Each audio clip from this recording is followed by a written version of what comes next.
Magic is found in every room, where people connect over a shared purpose. In this weekly podcast, Luke, Hannah and Chris explore the role of purpose, courage, mindset and culture in every leader's quest for transformational performance. Hello and welcome to Magic in the Room. I'm Luke Freeman. I'm Hannah Broderud. And I'd really like Luke to put his phone up for this intro. Really? I'm looking up something for the next episode. Yeah, but not while we're doing the intro. Jeez. No one even watches it on YouTube. They would have never known. There are lots of people that tell me constantly that they watched our podcast. Yeah. So. Okay. I'll set it up. Hey, welcome to Magic in the Room. This was Chris Province, who I don't know if you introduced yourself or not. Today, we're going to talk about what we've been reading. It's a really great conversation that I'm excited for you to hear about devices, feeling pain, and how we connect with one another as humans, and a few strategies on, how we can stop and notice what's going on with ourselves and the people around us and move into more effective spaces as leaders, for our businesses, for our families, for our communities. So hope you enjoy the episode. Okay. Well, one of the questions I always like to ask is, what are you reading, right? What's something that you're taking in right now or listening to, consuming that's maybe changing the way you think about something? Yeah. And I always love that question because I always have an answer to it. Right. As opposed to random pop culture questions. Right. Like what's TGNY? I have never heard that reference. Right. Toys, guns, and yo-yos, apparently. Apparently, yes.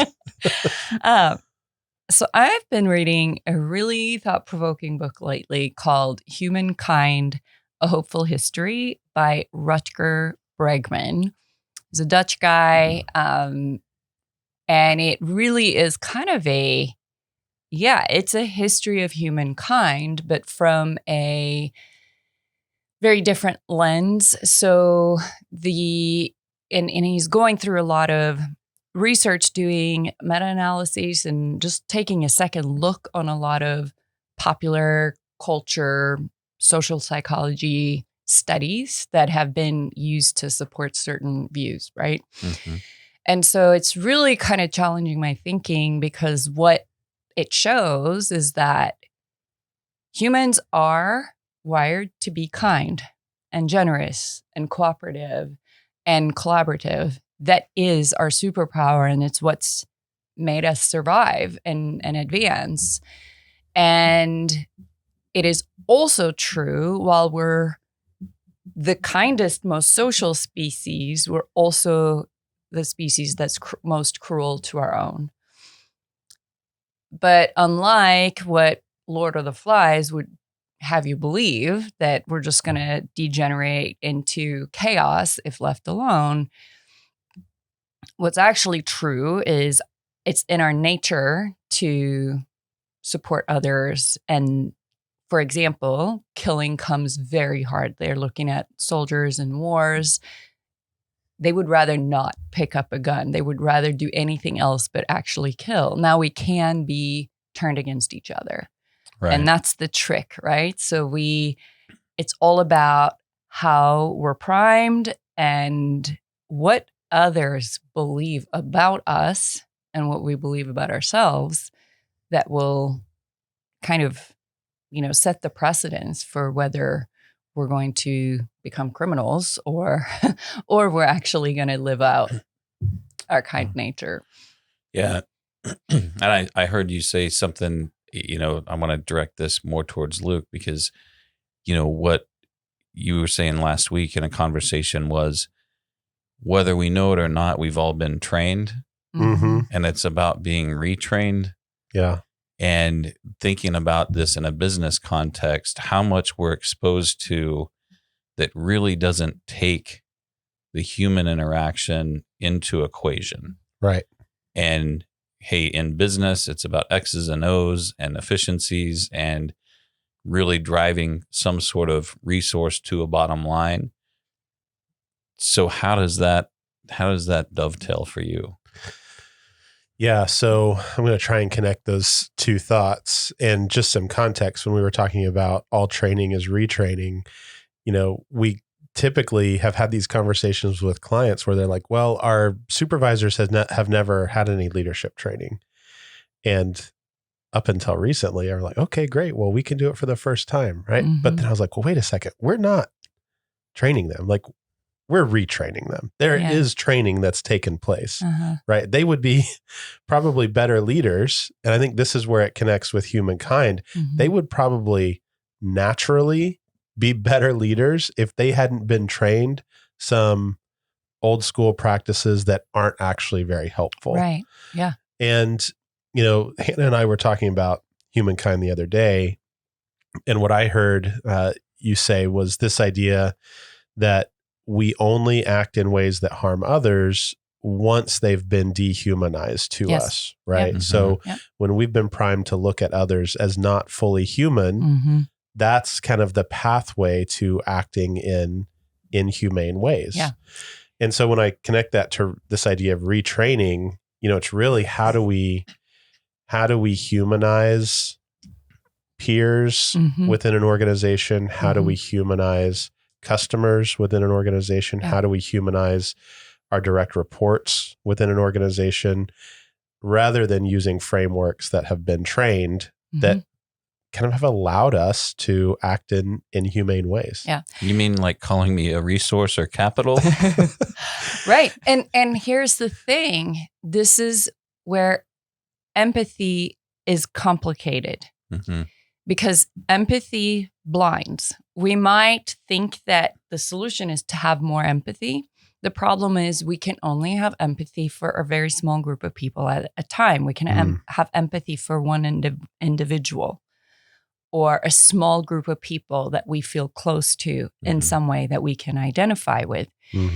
And so when organizations become very large and we're looking at like a massive amount of people, it's hard to have empathy because of the way empathy works. It's like a lens, a spotlight. It puts a spotlight on one individual or a group. That's who we feel empathy for. Everybody else become the other or dehumanized in some way. Well, and let's kind of go there with this follow-up.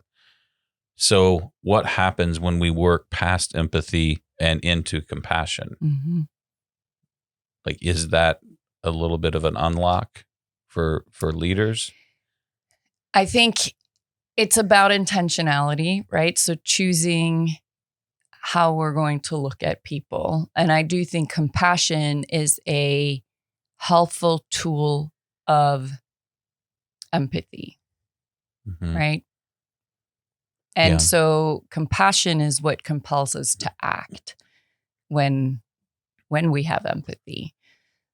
Yeah. And I think what I hear you saying, Hannah, is that it's not the only way to practice empathy. Right. Because I can also think of people who have real intentionality and clarity around a moral framework. And that might be the path that leads them to empathy and empathy-based action rather than emotional compassion. So I think there's a lot of ways to get there, right, if intentional, right? If you're actually seeing what you've maybe unintentionally been trained on and kind of doing that retraining type work. There's a lot of paths to do that. And I think that's what I hear you saying about humankind, is that our natural state is cooperative, empathic, compassionate, collaborative, creative together in groups. And so, man, once you actually stop and start looking around, there are lots of ways to get to natural state, because there's a part of us that operates best in that state. Exactly. Yeah. And that's, to the question you and I discussed a while back, Chris, of nature versus nurture. Right. Right. Nurture has more to do with people turning to, bad, immoral, violent practices than nature. Right. And it's that idea, we become what we surround ourselves by. Yeah. And like, I want to go ahead and speak to kind of what I've consumed that's maybe changed or confirmed maybe some things. When you speak to nurture, I think about what is a leader's role in creating the environment for beliefs and behaviors to take shape. And it's this idea, I think it's Pastor Dave Stone, it's what's in the circle, right? What is in your circle? What are you putting at the middle of the circle? Like what's at the center of the things we're trying to do? And here's where it all shakes out, or how I consume it. Effective leaders put a belief or a purpose at the center of the circle and forge their marriage around it. They forge their teams around it. They form their organizations around it. They put a belief in the middle of the circle that forges people together and allows behaviors that elevate that purpose to emerge. And without that thing at the center of the circle, tell me how the marriage exists. Tell me how the team exists. Tell me how the organization performs when you don't have something in the middle for people to anchor to, and something that creates the work of leaders to elevate. Ineffective leaders put themselves in the middle of the circle. And that's kind of what that line of thinking, or how I consumed it and what I processed out of it. Yeah. And what that sparked for me is this idea of without a clear belief or purpose guiding your leadership behavior, likely what will show up is the highest good that you're executing on is self-preservation. And if that's the case, we get into this whole means justify the end thing, and we believe in a world of scarcity, and we start saying things like, hey, the only way for us to survive is look at this threat out there, and we have to work against that threat.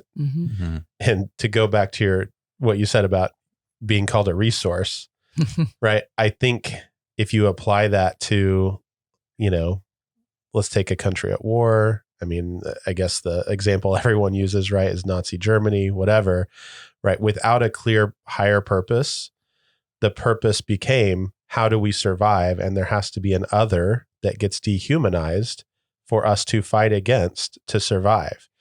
And I'll say Germany now, right? The whole way that country responded to that is they became aware that there has to be some sort of explicit other higher purpose. And we have to put guardrails in place to make sure that just blaming another, right, is not the path forward. Yeah. And they did that legally. They did that culturally. But I think for us, if you're in an organization where people are referred to as resources, you're not in a dissimilar setting, right? We have used language to dehumanize others. We have used the size of offices to dehumanize others. We've used different cell phone reimbursement policy for different levels of the organization to dehumanize others. And effectively, what that makes it easier to do is to, when we've otherized someone, right? They don't matter as much. Their interests don't matter as much. My interest now is what wins. Well, and that's an interesting point too, that this book talks about, because there's plenty of examples of wars and Nazi Germany in particular, right? So they looked at, why were the German soldiers so effective? Why were they so much more effective than the other soldiers? And turns out people don't fight for an ideology. They don't fight for ideas. They don't fight for politics. They fight for each other. And those soldiers fought for the other soldiers, their comrades, their friends, because there was no other alternative. And that's what they rallied around. It was this team, this unit, like my friends in arms, that's who they were fighting for. And it wasn't because they were brainwashed in this ideology. Right. They were put in the position to have to fight. And that's what, like, they were so tight knit, and it was literally them against the world, right? And Sure. so I'm not, and this is by no means justifying the ideology. It's just to Right. say that isn't what gets people to rally. It isn't some philosophy or ideology. It's who am I fighting with? Right. Well, and that's the whole idea. You have to have something at the center of the circle, Mhm. and you have to have people to anchor to it and forge around it. Yeah. Right. And that's why also for, fighting crime, for example, turning the other cheek, which is called a non-complementary response, is actually way more effective than going hard out with, like, cracking down in very big ways. For example, with terrorists that get the terrorists more attention, right? Mhm. And so there's plenty of studies in this book about that too, and how the broken windows theory doesn't work. That might be a whole nother Sure. podcast episode, right? But it's about humanizing and really focusing on who are the other people that are in our unit. Yeah. All right. So, Luke, do you want to continue that thread? And what are you reading, or what are you listening to? What's something you've taken in that's Sure. shaped something? Sure. So I'm in the middle of a book called Dopamine Nation by a psychiatrist named Dr. Anna Lembke, I think is maybe how she pronounces it. And it takes a look at the neuroscience of pleasure and pain, and really was sparked by her work with people struggling with addiction of all forms, and finding that the common thread was this inability to feel pain and to tolerate pain. And that's been exacerbated really the last 10 years by the rise of social media, which is the largest, most scaled dopamine injection system in the history of humanity.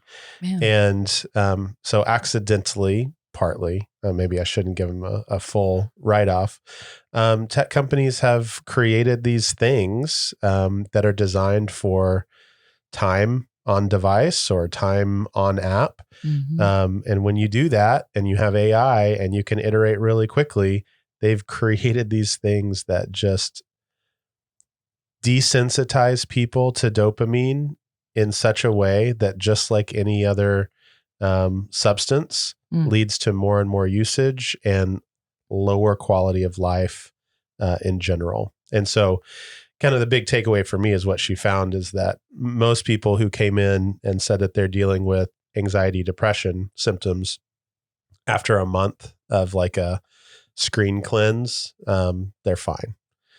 And so typically what folks do if they're feeling anxiety, depression is they will medicate. And that's not really what we need. And I'll just say, like, the big takeaway there for me and how our brains work is that there's like a seesaw in our brains, and you can press down on one side and the other side goes up, and you press down on the other side, and that's how our pleasure pain chemicals work. And so if we keep pushing down on one side, like with dopamine all the time with pleasure, our brain tries to balance the seesaw, right? It's evolutionarily smart for humans to not always experience pleasure and not always experience pain.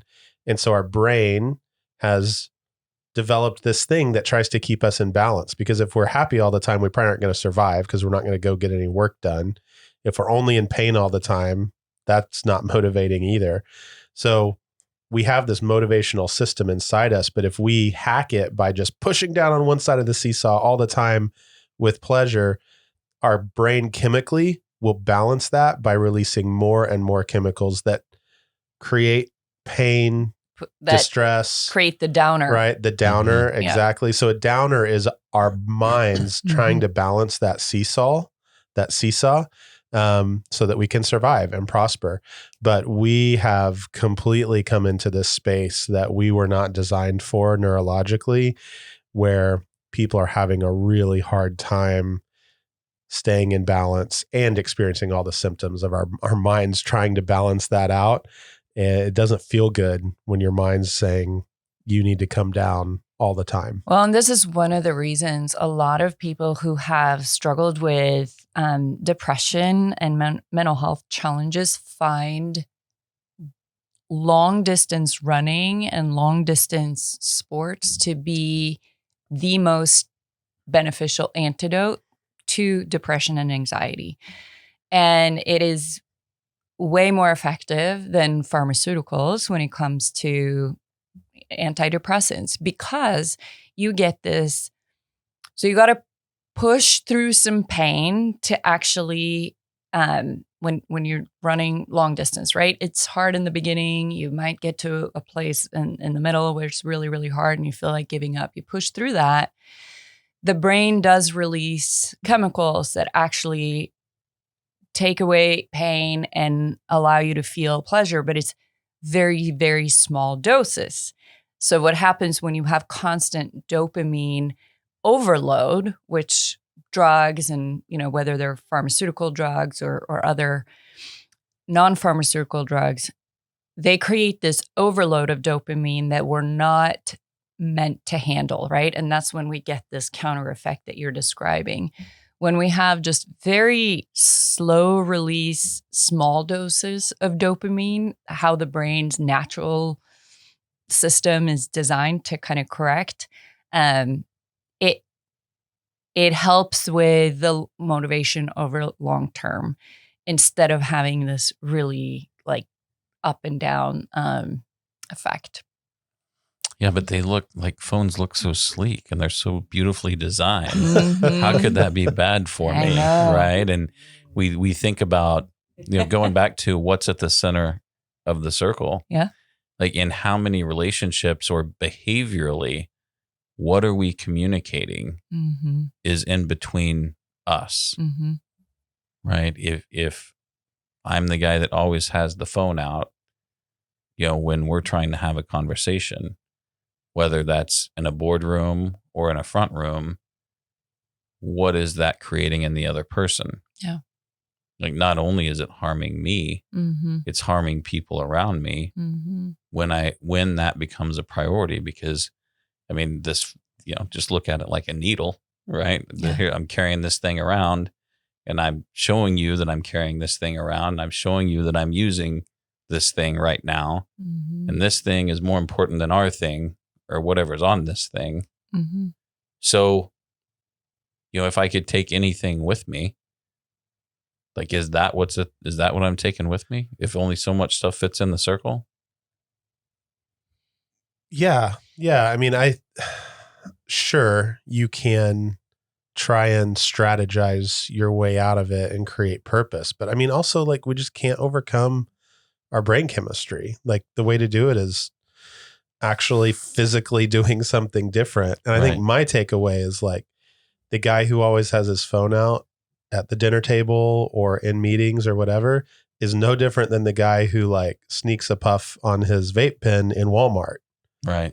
Mm-hmm. Like the exact same thing is happening. It's the same in their behavior. brains. Yeah. Yeah. Sure. So I heard you say at the very beginning, Luke, it's our inability to feel pain as a society. Now, does that mean like we can't feel pain, like numb to pain, or are you talking about aversion to pain and trying to avoid pain at all cost? Yeah. The capacity to tolerate pain. Yeah. And so would it be true then that if we allow ourselves to feel pain and actually maybe even do things that are physically painful to some extent, or we go through a difficult experience and instead of grabbing whatever numbing mechanism we're used to, actually just sit there and feel the pain, how do you think that would affect our ability to handle pain better? The seesaw works both ways, right? If it experiences pain, naturally our body tries to balance it. The problem is, it takes a couple weeks. Mm-hmm. Like it doesn't happen immediately. And so I get what you're saying. Like, yeah, we should go experience pain. I just think like the most practical thing that people can do is actually like spend less time on their devices Right. for a month. Right. Have some sort of hard limit. Like if you're dealing with anxiety, depression, and, I'm not obviously a doctor, right? But I'm just saying from personal experience, reading the book was helpful. Yeah. Right. Because I don't want to be the guy sneaking a puff on the vape pen in Walmart, but I do the same behaviors with my phone. Yeah. And so I want to be able to feel all life experiences in a more natural way. And we're in a system where that takes some intentionality. Mm-hmm. So, Luke, I think that's interesting because I haven't made time to do this and I haven't made time to do that. One, I think there's a call out in here about the value of having clear values and a purpose, so that I know where to redirect my energy when I have that time. Because we say, well, I didn't make time to do this, or I didn't make time to do that. We all have the same amount of time. Same 24 hours is allocated to everyone. But it's like, man, I have all these things I want to do. I don't have time to do those important things, but I have time to scroll. Right? Yeah. And I used to say, to other people who are struggling to get things done, is like, do you watch television?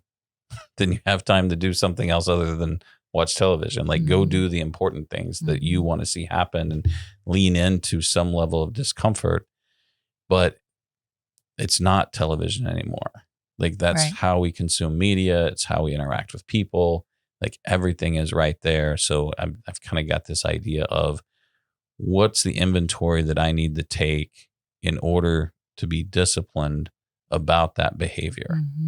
Because regardless of what I say is important to me, what others experience about me is the most important thing. Yeah. It's interesting, I'm thinking about, and I want to make sure people didn't hear that I'm advocating for people seeking out pain as a counter mechanism, because there's psychological effects of self-harm too. It's like we don't want to get into that, but I do think, it's about intentional living, right? What am I putting in my circle? What am I focusing on? And how am I engaging fully with life? Am I avoiding life because it feels painful? Am I avoiding some type of, work, or like I say I want these things, but then I go watch TV or scroll on my phone instead, right? Yeah. So instead of doing the things that actually lead us there, but that means we have to live with a certain level of awareness. So we recognize when we're engaging in those behaviors that are either numbing pain or seeking pleasure without being aware of it, right? Because then we just become robots that are slaves to our brain chemistry. Doing what they want us to do. Right. And so that's where I think the role of whether you're a parent, a spouse, community leader, business leader, what have you. I mean, maybe this whole conversation is about, let's call that out. What's in the center of the circle? Who are the people in that circle with you? What are some, possible disruptions of that? Yeah. And then what's the role of kindness? Like, we're wired to do the right things. So how do we keep our environment somewhat sterile so that can show up, right? Or anchored to the right thing. So how we're wired and at our best can show up.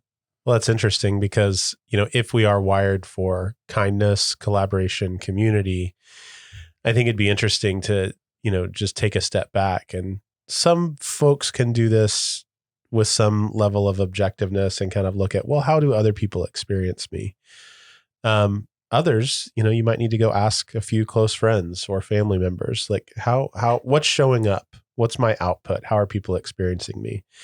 And the way I connect these two ideas is if what you hear or what you see is not the outcome that is kind and is collaborative and is full of empathy for others, then there's probably something systemically, something in your day, something in your role that you're in, something technologically, something economically. What is it that has, like you said, Hannah, primed you for a non-human behavior, for an inhuman behavior?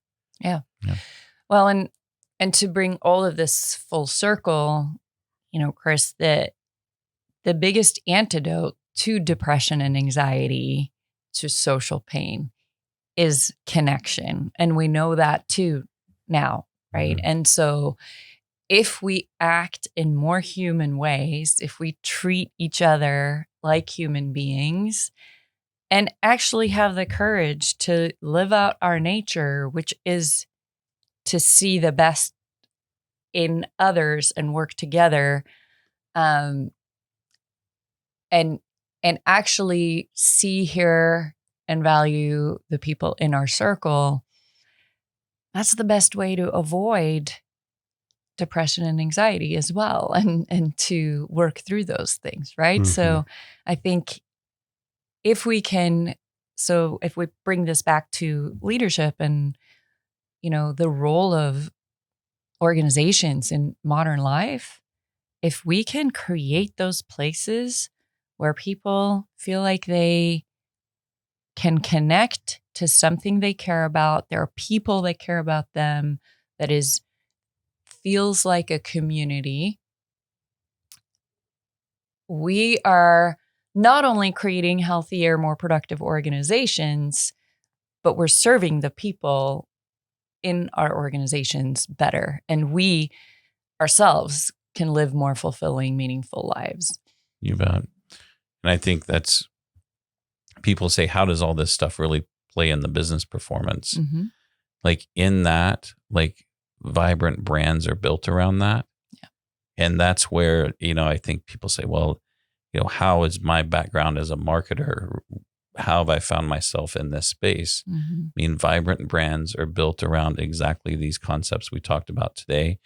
I think from an application standpoint, what I would encourage our listeners to maybe do is find other people that are engaging in resources, reading books, listening to things, and have a similar conversation. Get around the table and just, what are these ideas and how are they playing out in your own life? And what are the beliefs that you can take from the share and maybe allow those to emerge and show up and maybe make me a little better person. So that's, from an application standpoint, I think these conversations are hugely helpful.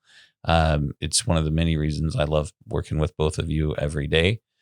These are the conversations we get to have on the regular, and I'm thankful for that. So that would be kind of my application call out for today's episode. Luke, any kind of final takeaways before we sign out? Yeah, I think specific call out for business leaders is, if we're in a leadership role, we have a lot of influence, and I think people know that and they take it seriously. But I don't know that we always question as much of how business is done as we should.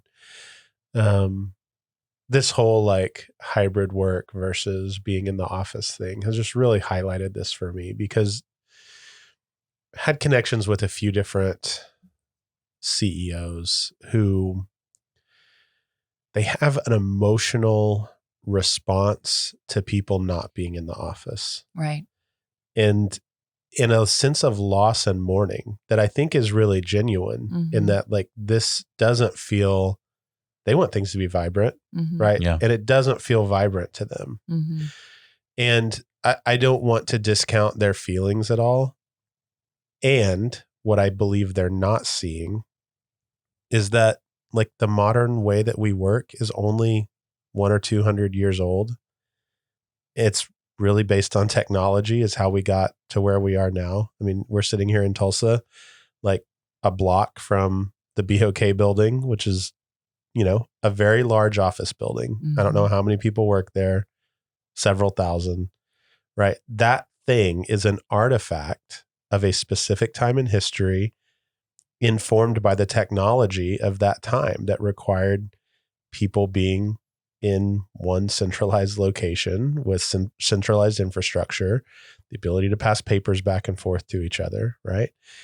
And I really think 50, 100 years from now, our grandkids, right, they're going to look back on this time period and see something like the BOK building. And I think it's going to be a little bit like how we look at the Roman baths, right? Well, like, that seems kind of gross. I don't want to go. You really want to go there? I mean, but the Roman baths were a product of technology and the advent of cities and where things got done. Yeah. Right. Well, and I don't think what we've done the last 50 years is going to be durable moving forward. And so I think for those people having that emotional response and that sense of loss, I do think it's helpful to think like, wow, we really navigated this period successfully. We did the best we could. Now, but we're moving into a different historical period. Yeah. And the pandemic accelerated that change, but it didn't make it. It was already happening. And so, what does that have to do with this? I think it's like feeling pain, being aware of the systems that we're in, what behaviors they've produced in us, and being open to looking at those broader systems, because only when you see them can you imagine different ways of being and outperform your competitors. I mean, it really does. A lot of it comes down to that. Like, do you want to win? The person that thinks critically about what the next 20 years is going to look like is going to have a better chance of winning. Well, so where my head goes is what you just said adds complication to everything else that we just talked about. Yeah. Because that's what I do. Yes. Exactly. What were you expecting when you asked me a question? The Roman baths served an important function in that period of time, right? The big office buildings served an important function in the era that we've just lived through. With technology allowing us to do work remotely and not interact in person with other human beings, keeping in mind everything we just talked about humankind, how we're wired, how depression and anxiety works, and the epidemic, I would say pandemic, of depression and anxiety that modern technology has enabled. How do we solve for that? When on the one hand, we're saying, yeah, but organizations can operate very effectively without a central location. And yeah, we need to actually see and interact and experience the energy of other human beings in order to be healthy and fully functioning as human beings. How do we resolve that? And I think that's the bigger issue that a lot of business leaders are grappling with right now, and why there's this nostalgia for coming back to the office, and why there's also a resistance to coming back to the office. As it relates to this particular conversation, because I know we're going to get into this in another episode, I think it's about creating the awareness, and the call out is and this is something that I'm experiencing with one of our teams. It's this thing that we've built together that feels like it no longer exists. We used to do it this way, and we used to interact this way as a community and as a team, and now we don't do that anymore. And now when we miss a deadline, I can't help, I immediately go to, well, this didn't happen when, right? Like when we were in the office every day, we had this other process that kept everything tighter. And maybe that's just a story that I tell myself because I'm somehow emotionally injured by not seeing the people that I care about all the time and not having that confidence. Like, I know they're there. Like, I know they're there to take care of the things we're charged to take care of. And how do I sit with that? How do I process that discomfort and arrive at a place where they're still there, right? There's 100 reasons why something doesn't happen. Why do I want to go straight to it's because we're not in the office? I don't know. Something to unpack, but this conversation says, as leaders, we need to lean into the discomfort and give it serious thought and not jump to the visceral or emotional reaction that just makes me feel better. Right. And if I were to hammer fist, that creates harm, in other people's existence. So, but to your point, Hannah, we need the connection. We need to see each other. We need to connect that way so that we can capitalize on the kindness, so we can talk about the things that are in the middle of the circle and have a more fulfilling and meaningful work existence. Just doing that in an intentional way that I think moves us from whatever season we're in now to the next season. Thank you guys for a rich dialogue, wonderful conversation, all stemmed from, just what are we reading? So I think it's fun to have an episode like this and just kind of share with other people what our process looks like and maybe how we continue to challenge our own thoughts and continue to evolve what we believe. So I guess to everybody listening, check us out, purposeandperformancegroup.com, all the social channels. But more importantly, thank you for giving us a listen here on Magic in the Room, and we'll see you next time. All right. See you next time.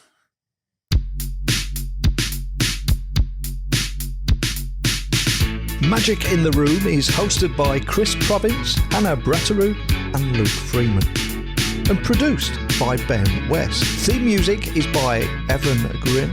Title track Fake Love available on Apple Music, and this podcast was recorded at Storycatcher Studio with video and audio editing and production support by Brad O'Hara and Alicia Crum, with inspiration, strategy and technical support by yours truly, Neil Hughes. Magic in the Room is a production of Purpose and Performance Group. You can find us at purposeandperformancegroup.com, and remember, previous episodes are available at magicintheroom.com.